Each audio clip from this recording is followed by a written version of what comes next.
इसी तरह से एक ताजिर का वाकया है। शेख हम्माद अब्बास रहमतुल्लाह ताला अलैह के पास पहुंचते हैं और अर्ज करते हैं कि हुजूर मैं तिजारत करने जाना चाहता हूँ, फला मुल्क में तिजारत करने जाना चाहता हूँ, क्या मेरा ये सफ़र मेरे लिए मुफीद होगा? क्या मेरा तिजारत करना मेरे लिए मुफीद साबित होगा? उन्होंने मुराक़बा किया, उसके बाद फरमाया कि तुम तिजारत पर न जाओ, तुम सफ़र न करो। अगर तुम तिजारत करने जाओगे, सफ़र करोगे तो तुम्हारा मालो असबाब लूट लिया जाएगा और तुम्हारे काफिले को लूट लिया जाएगा, तमाम नफ़ा तुम्हारा ख़त्म हो जाएगा, हत्ता के तुम्हें भी कत्ल कर दिया जाएगा। वो परेशान हो गए, मुस्तरीब हो गए, जाएं कि नहीं जाएं, सफ़र की इब्तिदा करें कि नहीं करें। पसोपेश में थे कि इसी पसोपेश में शहनशाह बगदाद पीराने पीर हुजूर दस्तगीर गौसे आजम रज़ियल्लाहु ताला अन्हु की बारगाह में हाजिर हुए।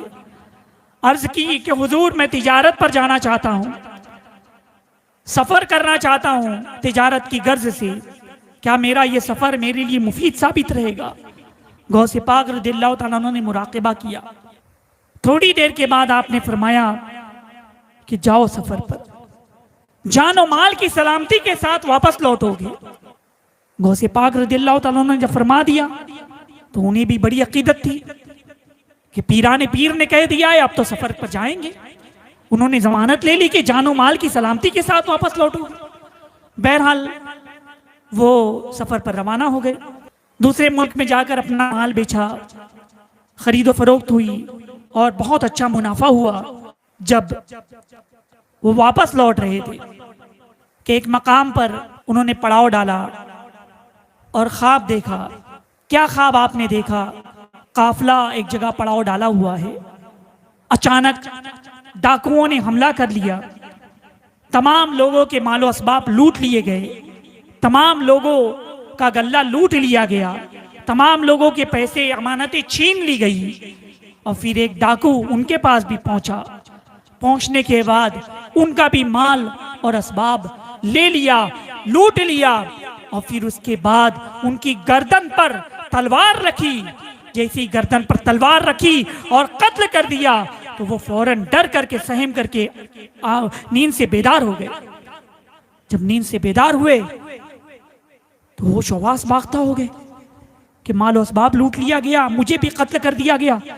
लेकिन जब होश आया तो माल मौजूद था, असबाब मौजूद थे, काफिला मौजूद था, मगर गर्दन पर खून के निशान मौजूद थे। अल्लाह का शुक्र अदा करते। और फिर उसके बाद वो काफिला बहिफाजत बगदाद पहुंचता है। वो ताजिर सीधे हजरत शेख हम्माद अब्बास रहमतुल्लाह ताला अलैह के पास पहुंचते हैं और कहा कि आपने तो कहा था कि सफ़र ना करो, अगर सफ़र करेंगे तो मालो असबाब लूट लिए जाएंगे, जिंदगी से भी हाथ धो बैठोगे, तुम्हें कत्ल कर दिया जाएगा। मगर मैं तो सफ़र पर भी गया, मैंने तिजारत भी की और बहुत साहब मेरा को नफ़ा भी हुआ और मैं जानो माल की सलामती के साथ वापस लौटा हूँ। हज़रत शेख ने फरमाया कि तुम सबसे पहले जाओ शहनशाह बगदाद की बारगाह में, पीराने पीर की बारगाह में, वहां जा करके तुम उनका शुक्रिया अदा करो, उनसे दुआएं लो। हुजूर गौसे पाक रज़ियल्लाहु ताला अन्हु ने तुम्हारे लिए 70 मर्तबा दुआ की है। यानी जो चीज तुम्हारी जिंदगी में पेश आने वाली बात थी, जो चीज दुनिया में पेश आने वाली बात थी, हुजूर गौसे पाक रज़ियल्लाहु ताला अन्हु की दुआ से अल्लाह तबारक व तआला ने वो चीज को ख्वाब में बदल दिया, यानी वो तकदीर में लिखा हुआ था। लेकिन कुर्बान जाइए हमारे पीराने पीर दस्तगीर रहमतुल्लाह ताला अलैह का मकाम और उनकी अजमत मुलाहिजा फरमाइए कि अल्लाह तबारक व तआला ने इनकी दुआओं की बरकत से जो चीज़ अमल में होने वाली थी, अल्लाह ताला ने उसे ख्वाब में तब्दील फरमा दिया।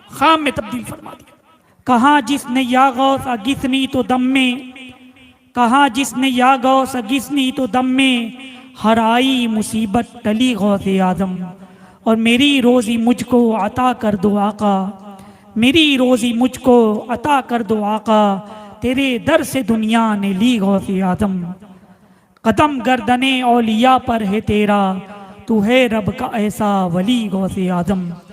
आखिर में हुज़ूर मुफ्ती आदमीन अलैहिर्रहमा फरमाते हैं, फिदा तुम पे हो जाए नूरी ये मुज़तर, फिदा तुम पे हो जाए नूरी ये मुज़तर, है ये इसकी ख्वाहिश दिली गौसे आजम रज़ियल्लाहु ताला।